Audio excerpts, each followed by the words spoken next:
Hey guys, welcome to Boxing Squared for boxing news and views from around the internet.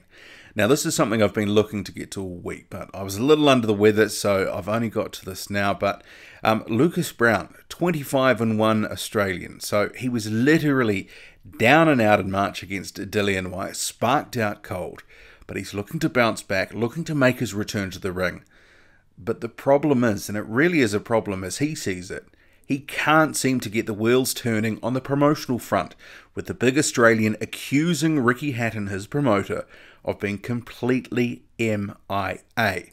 And to bring you up to speed in case you missed it, Lucas Browne, he took to social media with this. How we doing?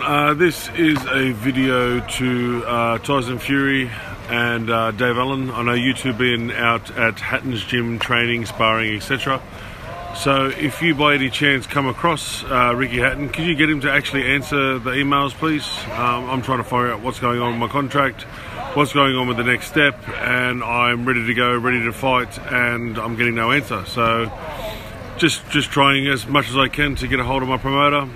If you guys do see him, get a hold of him, can you tell him to answer me, please? So thank you very much. Sorry it has to be this way, but someone has to fucking answer me at some point, don't they? Okay, so I have to say I've got a little bit of sympathy for Lucas Browne in this situation, because look at his situation. He's 39 and coming off the worst loss of his career, where he was sparked out cold. It wasn't just the worst loss of his career, it was the first loss of his career. 39, as I said, he really needs to get cracking quick smart if he's going to make some noise in the heavyweight division. Because if he's, optimistic at best, if you were to say it's going to take 2 years to get to a title, that would place him well over 40 at that stage. So he says he wants to be busy, but he's not hearing anything back from Hatton.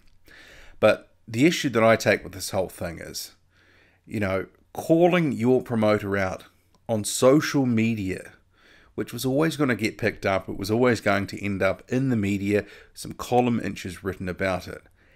It's not smart. It's not the best way to do it. It literally reeks of desperation.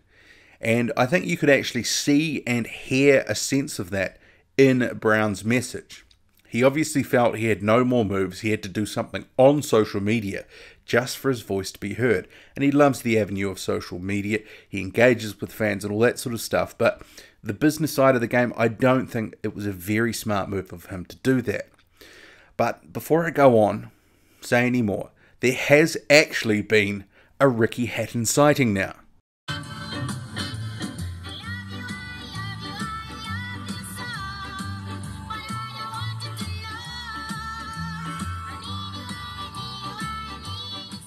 But in all seriousness, it's hard to know whether Ricky Hatton has touched base with his fighter Lucas Browne, or at least someone who is representing Lucas Browne, and that would be Browne's manager Matt Clark.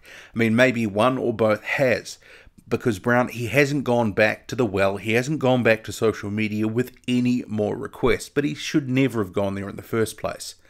But this whole situation, for me, it does suggest that there's some major issues between promoter and fighter. And it's more than just, communication related. There is some serious issues at play here. And actually, let's rewind a little bit, because this isn't just a one-off. There's been a few instances where Browne, he's expressed frustration at the way that his career is being managed by his promoter Ricky Hatton and or his manager Matt Clark. And most notably in 2014. So he took to Twitter then to seek some legal advice to get out of his then 3-year deal, which expired in April 2015. That in itself, it's, again, not a smart move from Browne, but he obviously, that's the only avenue he knows when he sort of gets to his wit's end. But the big question I have is, that was a 2014 example. We're in the same exact position 4 years later. He doesn't know what's happening. He wants to fight, isn't getting the fights he believes. But if he had those issues back then, the same issues with his setup, and these problems are now dating back years, why did he sign another contract with Ricky Hatton when that initial 3-year deal ran out? I mean, it beggars belief, really. I mean, obviously he was wooed and he was talked around and he signed another deal. And I did actually have a good look around, and I couldn't find any material relating to how long he's actually tied up in his current arrangements. If you have seen anything or have heard Browne say anything over the course of whatever period of time, just drop a comment in the comment section. Let me know. But in terms of Browne, his perspective, he's clearly looking for that next step. He clearly wants that next payday, and he doesn't know where it's coming from. He is 39. He's coming off the worst performance of his career, as I've already mentioned. The clock is ticking. Browne and Dave Allen, they had actually been building a nice little back and forth on social media. Both wanted to fight each other, but ultimately it didn't go anywhere. And now what we've seen is Dave Allen, he's signed to fight Tony Yoka. And this whole thing with Allen going off to fight Yoka, it's another missed opportunity for Lucas Browne. That was a fight that he did want to make, could have been in the UK.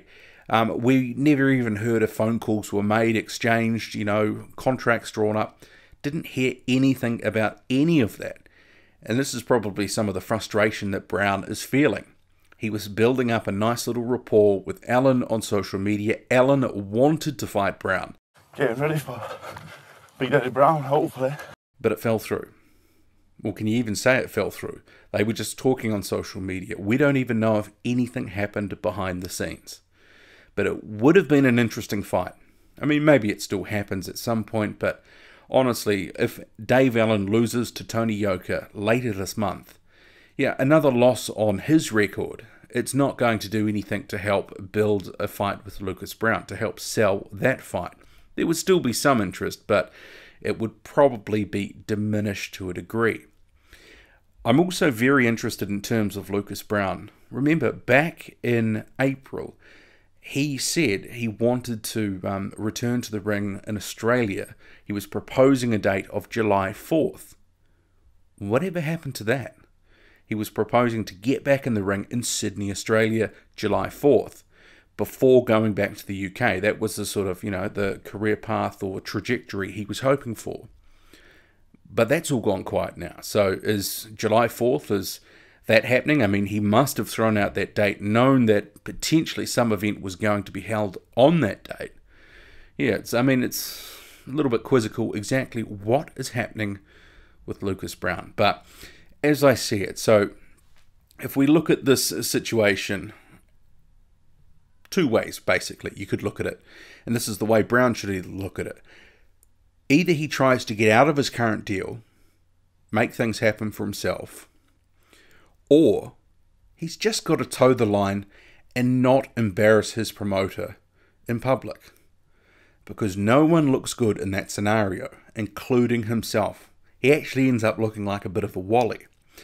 But I guess we also have to consider that after Browne's loss to Dillian Whyte, perhaps Ricky Hatton has been calling around. Perhaps he's been casting around, looking to see what is out there for Lucas Browne. And perhaps the reality is, perhaps the hard truth is, no one is interested in fighting a washed-up bouncer. Maybe some calls were made to Eddie Hearn about a Dave Allen fight, and Eddie Hearn was like, well, no thank you. We just don't know. Maybe for Lucas Browne, maybe the window has closed. Maybe he just doesn't realize it yet. Maybe he continues to train like an Antonio Tarver or a Shannon Briggs and ends up looking like a bit of a parody of themselves and tells the world how everyone is ducking him, that they don't want that work. Maybe it's time that Lucas Browne retired. A lot of us were saying that after his loss to Dillian Whyte. He seems to have recommitted himself, but, he had a shot. It didn't work. He's now at the bottom of the heap, and apparently nowhere to go. Food for thought. What do you make of it all? Drop a comment, loud and often. Hit like, hit subscribe, follow me on Twitter, boxing_squared. That's boxing_squared. I'm out.